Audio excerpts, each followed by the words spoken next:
Halo Sobat ASN, selamat datang di podcast Lacar CPNS Kantor Imigrasi Semarang. Halo semua. Halo. Halo, Oke, sebelumnya perkenalkan, aku Luki Ahmad Amulo di sini sebagai host dan teman aku. saya Muhammad Fadil sebagai host 2. Oke, podcast kali ini spesial ya teman-teman, karena di podcast ini kita akan membahas mengenai nilai dasar ASN berakhlak. Nilai dasar ASN berakhlak sendiri itu bukan cuma slogan ya teman-teman, tapi harus tetap diterapkan di tugas kita sehari-hari di kantor imigrasi. Oke, nilai berakhlak sendiri terdiri dari berorientasi pelayanan, akuntabel, kompeten, harmonis, loyal, adaptif, dan kolaboratif. Sekarang kami sudah kedatangan 3 orang dari bidang yang berbeda dari Kanimsu Semarang. Ada Kak Hafid dari bidang pelayanan, Kak Fajar dari teknologi informasi, dan Kak Amar dari Intel Dakim. Oke, Pertama dari Kak Hafid dulu Tuh, nih. kenalin aku Muhammad Hafid Fadil, biasa dipanggil Hafid. Aku dari bidang dokumen perjalanan dan izin tinggal keimigrasian, seksi dokumen perjalanan. Mas Afid ini di bidang pelayanan ya Mas, pelayanan paspor yang Betul. berinteraksi langsung dengan pemohon-pemohon. Selanjutnya teman kita Mas Fajar bisa perkenalkan diri dulu Mas. Oke, namaku Muhammad Fajar Fitri Hidayat, biasa dipanggil Fajar. Aku dari bidang teknologi informasi dan komunikasi keimigrasian. Oke, selanjutnya ada Kak Amar nih. Silahkan perkenalan diri dulu. Oke, baik teman-teman. Nama saya Muhammad Amar Rasid, biasa dipanggil Amar. Saya di imigrasi penempatannya di bidang intelijen dan penindakan keimigrasian. Selanjutnya kita mulai dari nilai berakhlak yang pertama. Ini berorientasi pelayanan. Gimana nih pendapatnya dari Kak Hafid? Baik, karena kebetulan aku di bidang pelayanan paspor sehingga nilai alat berorientasi pelayanan ini sangat relate dengan aku ya. Jadi di layanan publik sendiri kita harus memberikan pelayanan yang ramah, cepat, dan solutif. Misalnya kita bisa membantu pemohon yang belum memahami prosedur alur permohonan paspor, lalu kita juga bisa membantu masyarakat yang bingung ketika mendaftar paspor melalui aplikasi. Dan bahkan kita juga bisa membantu permohonan paspor bagi lansia dan penyandang disabilitas. Mungkin itu dari aku. Oke, seperti itu ya Sobat ASN mengenai pandangan Mas Hafid mengenai berorientasi pada bidang pelayanan. Selanjutnya untuk Mas Fajar sendiri, penjelasan Mas Fajar mengenai bidang pelayanan.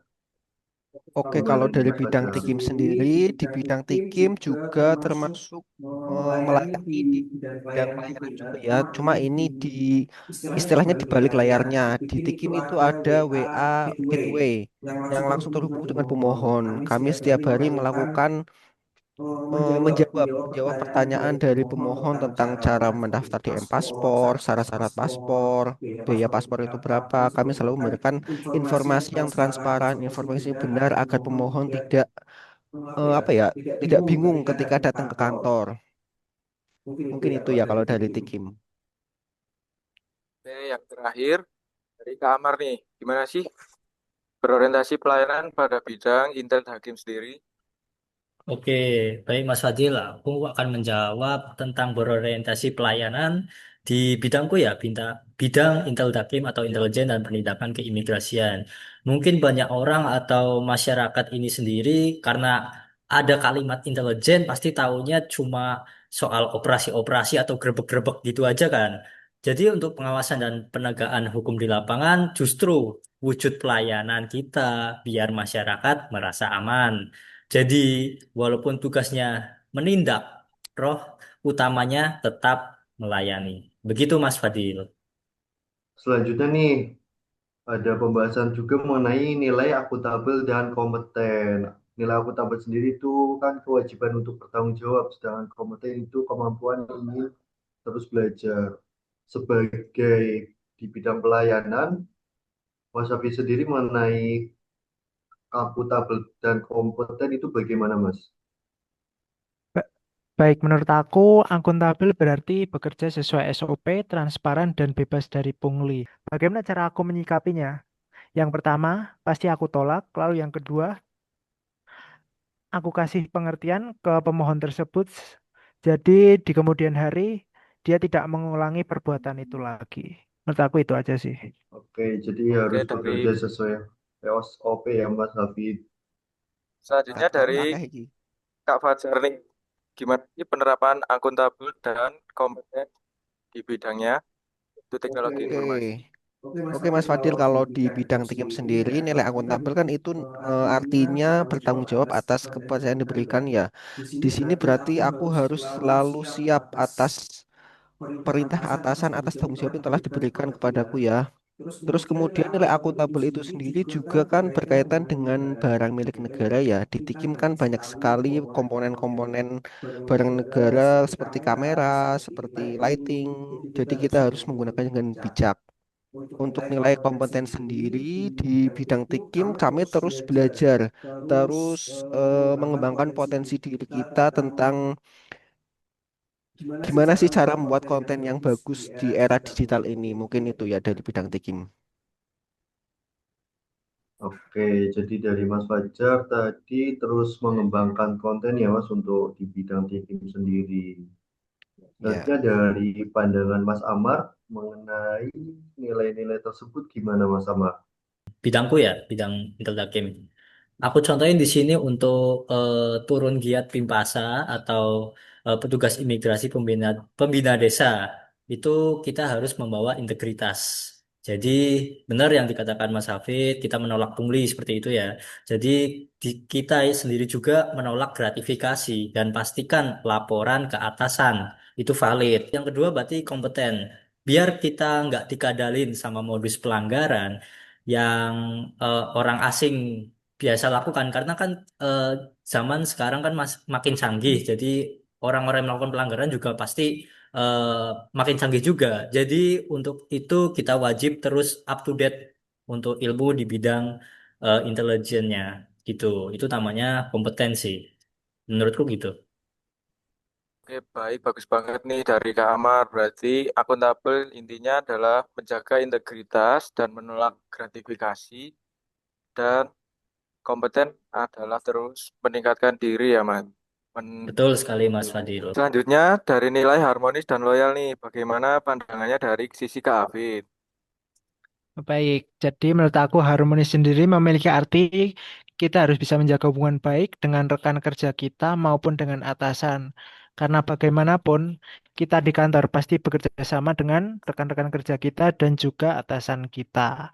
Lalu untuk loyal, loyal yang bisa kita lakukan yaitu kita sebagai seorang ASN dan juga seorang ASN dari Kementerian Imigrasi dan Pemasyarakatan, kita harus bisa menjaga nama baik institusi kita dimanapun kita berada. Jangan ketika kita berada di tengah masyarakat melakukan hal yang merugikan kita maupun institusi kita. Itu menurut aku. Oke, oke Sobat ASN, begitu pandangan Mas Hafid mengenai nilai harmonis dan loyal. Selanjutnya pandangan Mas Fajar sendiri mengenai nilai tersebut gimana Mas Fajar? Oke, kalau menurutku nilai harmonis sendiri itu kita kan harus saling bekerja sama ya, saling menghargai, tidak membeda-bedakan. Jadi ketika bekerja kita harus selalu bersama-sama, memecahkan masalah bersama-sama, tidak membeda-bedakan. Seluruh pegawai di kantor kita harus rangkul sama-sama, tidak ada yang dibeda-bedakan. Kemudian untuk nilai loyal, betul kata Mas Hafid tadi, kita harus selalu menjaga nama baik institusi, harus bertindak yang baik agar nama institusi kita tidak tercoreng. Menurutku itu ya. Oke, setuju sekali ini saya dengan pendapatnya Kak Fajar. Selanjutnya, bagaimana sih perspektif dari Kak Amar tentang nilai tersebut? Tentang nilai harmonis dan loyal di bidang Ya. Intel Dakim sendiri, aku contohin mungkin untuk di lapangan ya, untuk harmonis sendiri. Jadi aku setuju banget tentang harmonis yang tadi dijelaskan oleh Mas Fajar dan Mas Hafid. Kalau ini eh, pokoknya kita harus kompak gitulah ya intinya. Jadi semisal di lapangan kita operasi bareng teman-teman, kayak misal nih kita operasi bareng Mas Fadil, Mas Luki, Mas Hafid, dan Mas Fajar gitu ya di lapangan kita egonya tuh pasti harus ditekan, harus diturunin gitu. Jangan mentingin ego kita sendiri. Dan kalau kita mentingin ego sendiri, itu pasti bakal berantakan kalau kita nggak harmonis. Setuju nggak? Setuju? Setuju, Oke. Mas. Oke, Setuju. jadi untuk itu untuk harmonis ya. Kalau soal loyal, kita tegak lurus aturan pastinya dan menaati arahan pimpinan. Jadi nggak ada ceritanya tuh main mata buat kepentingan kerabat. Itu sih, Mas. Oke, terima kasih atas penjelasannya ya, Mas. Selanjutnya pembahasan mengenai adaptif dan kolaboratif. Bisa dimulai dulu dari Mas Fajar mengenai nilai adaptif dan kolaboratif. Oke, kalau nilai adaptif dan kolaboratif menurutku itu ya, kalau nilai adaptif kan artinya kita harus mampu dengan cepat menyelesaikan keadaan ya. Contohnya ketika misalnya ada peraturan keimigrasian baru, berarti kita kan harus cepat menyesuaikan bagaimana prosedurnya, aturannya kita harus cepat menyelesaikan. Kemudian untuk nilai kolaboratif sendiri itu sudah tercermin di kantor ya, kita harus selalu berkoordinasi dengan baik dengan bidang lain. Kita tidak bisa berjalan sendiri di organisasi ini. Untuk mencapai tujuan kantor, kita harus selalu berkolaborasi, berkoordinasi dengan baik di semua bidang, menurutku itu. Baik, setuju sekali nih dengan pendapatnya Kak Fajar tentang adaptif, yaitu cepat menyesuaikan diri terhadap perubahan, dan kolaboratif berarti bekerja secara bersama-sama. Selanjutnya pendapat Mas Hafid tentang nilai tersebut. Baik, jadi di pelayanan publik juga kita harus bisa menyesuaikan diri dengan kebutuhan masyarakat yang pasti berubah-ubah tiap waktunya. Kita juga bisa menyambungkan nilai adaptif ini dengan kolaboratif, yaitu kita bisa berkoordinasi atau bekerja sama dengan bidang tikim, bagaimana kita bisa menyajikan informasi tentang pemohon paspor di sosial media dan dengan semenarik mungkin dengan bidang tikim. Mungkin itu aja sih dari aku. Oke, setelah dari pandangan Mas Hafiz sendiri nih, lanjut ke pandangan Mas Samad nih mengenai nilai adaptif dan kolaboratif. Oke, Mas Luki, aku bakal jelasin adaptif dan kolaboratif ya. Aku di sini jelasin adaptif dulu ya. Setuju banget sama penjelasannya dari Mas Hafid, Mas Fajar, kalau kita harus menyesuaikan keadaan. Kalau di bidang Intel Dakim sendiri, aku ini untuk adaptif karena kita zamannya udah serba digital ya. Jadi Intelnya sendiri di bidangku pasti jangan gaptek dong. Kalau gaptek gimana kita mengatasi tentang permasalahan-permasalahan yang ada di imigrasi gitu kan. Jadi kita harus adaptif manfaatin teknologi. Pelanggar aturan aja sekarang udah main digital. Masa kita enggak gitu. Terus untuk kolaboratif ya, kita wajib kolaborasi sih sama perangkat desa. Contohnya di bidang Indal Dakim sendiri kita biasanya untuk tim pora ya atau tim pengawasan orang asing. Jadi gitu kita selalu kolaborasi biar radar pengawasan kita itu makin luas dan semakin tajam. Begitu Mas Hafid, Mas Fajar, Mas Luki, dan Mas Fadi. Baik, berarti kita bisa tarik kesimpulan bahwa nilai-nilai berakhlak saling berkorelasi atau saling berhubungan. Intinya adalah gimana kita bisa memenuhi kebutuhan masyarakat dari nilai berorientasi pelayanan, bertanggung jawab dan menjaga integritas dari nilai akuntabel, terus belajar dan mengupgrade diri dari nilai kompeten, saling menghargai antar sesama dari nilai harmonis, setia kepada bangsa, negara, dan masyarakat dari nilai loyal, cepat menyesuaikan diri terhadap perubahan dari nilai adaptif, dan terakhir kita bisa saling bekerja sama antara rekan kerja dan dengan atasan dari nilai kolaboratif.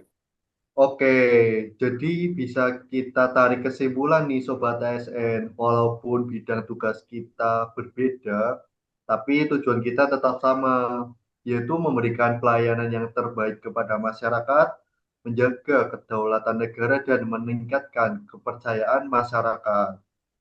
Semoga podcast ini bisa menjadi gambaran nyata penerapan nilai-nilai ASN dalam dunia nyata. Terima kasih kepada seluruh narasumber yang telah hadir. Masih Sama-sama. Sama-sama Mas Fadil, Mas Luki. Oke, sebelum kita menutup podcast pada hari ini, mari kita laksanakan dulu untuk penutupnya. Ayo Mas Yaitu Fadil. ASN ASN berakhlak, berakhlak. Bangga bangga melayani melayani bangsa. bangsa. bangsa.